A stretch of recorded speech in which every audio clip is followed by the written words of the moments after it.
నిన్న ఒక వార్త అయితే గట్టిగా హల్చల్ చేసిందండి. ట్రంప్ చనిపోయారు. పెద్ద రోగం వచ్చింది అతనికి. అంటే ఇంగా ఆ రోగం వల్ల అతను చనిపోబోతున్నారని అయితే చాలా ఒక వార్త హల్చల్ చేసింది. సోషల్ మీడియా అంతా కూడా ఓవరాల్‌గా చూసుకుంటే వైట్ హౌస్ నుంచి కూడా ఓ ప్రకటన అయితే విడుదలొచ్చింది. అలాంటిదేం లేదు. అయన్నీ వదంతులే తప్ప దాంట్లో నిజాలు లేవని అయితే మాట్లాడుకొచ్చింది వైట్ హౌస్ కూడా.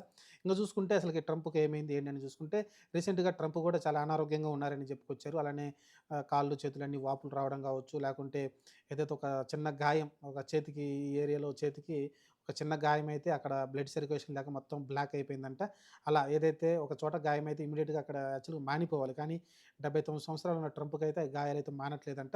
అక్కడైతే క్లాట్‌లయితే ఏర్పడుతున్నాయి. మొత్తం బ్లాక్‌గా అయిపోతుందంట. ఇది చూసిన చాలామంది ఇతనికి ఒక వింత జబ్బుంది. ఈ జబ్బు వల్ల అయితే అతను త్వరలో చనిపోబోతున్నాడనైతే వార్తలైతే గట్టిగా ప్రచారం అయితే జరిగింది.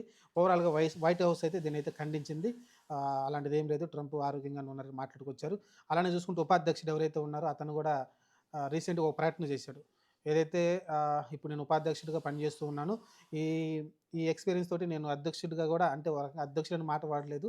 కానీ ఇంకా పెద్ద పదవులు గూడా నేను ఆహ్, కొనసాగడానికి లేకుంటే పెద్ద పదవులు గూడా నేను కంటిన్యూషన్ చేయడానికి అర్హుడిననైతే మాట్లాడుతున్నాడు. అంటే దీన్ని బట్టి అర్థం చేసుకోవచ్చు. ట్రంప్ ఏదైతే ప్రెసిడెంట్ హోదా ఉందో దాన్ని తీసుకోవడానికి అతను ప్రయత్నిస్తున్నాడనైతే అర్థమవుతుంది. ట్రంప్ ఇస్తే మరి ట్రంప్‌కు ఆరోగ్యం బాలేదు కాబట్టి ఆ రకంగా గూడా ఆలోచిస్తా ఉన్నారు. మరి ట్రంప్ సడెన్‌గా ఏమైనా జరిగితే అతను ఎవరైతే ఉపాధ్యక్షుడు ఉన్నాడో అతనికి గూడా అధ్యక్ష పదవి వచ్చే అవకాశం ఉంది. అతను చాలా చిన్న వయసే 41 సంవత్సరాల ఏజ్ ఉంది. అతనైతే సిద్ధంగా ఉన్నాడైతే మాట్లాడుతున్నాడు. ఇవన్నీ గూడా ఊహాగానాలైతే వస్తూ ఉన్నాయి ట్రంప్ ఆరోగ్య పరిస్థితి పైనైతే. ఆయనకి అంతా మేకప్ ఏసి చాలా చోట్ల గూడా ఇంకా బ్లాక్ డాట్స్ ఉన్నాయని అయితే మాట్లాడుతున్నారు. అంతా మేకప్ ఏసి ఆహ్, అతన్ని అంటే బయటకు తెలియకుండా చూస్తున్నారని అయితే మాట్లాడుతున్నారు. చూద్దాం మరి ప్రస్తుతానికైతే మరి ట్రంప్ బయటకొచ్చి మాట్లాడితే మనకు క్లారిటీ వస్తుంది. ప్రస్తుతానికైతే ట్రంప్ అయితే ఇండియా పైన చాలా గరంగా ఉన్నాడో తెలిసిందే మనకి. చూద్దాం ఏం జరిగిద్దో.